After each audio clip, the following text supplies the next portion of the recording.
جدا الاعلاميين عشان برد عليهم الصوره اتفرج على الناس اللي ليل ونهار بتتكلم.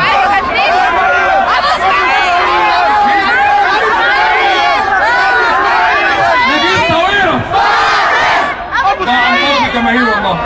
نجيب طويرة اي حد يعمل فتنه ما بين المسلمين والمسيحيين، اي حد يعمل فتنه ما بين مصري مسلم ومصري مسيحي، مفيش عمرنا ما شفنا مصري مسلم ومصري مسيحي بتخلف. هو التداول، هو التداول، الشيطان اللي بيعمل كده هو.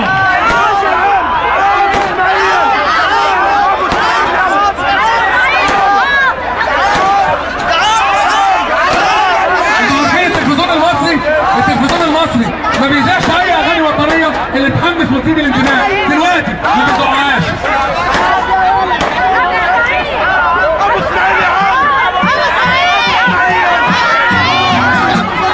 دي لكل الاعلاميين، لكل الاعلام الفاشل اللي تجروا بقلوب كل المصريين من اجل مصلحتهم. هم بياخدوا ملايين واحنا اللي بننفذها.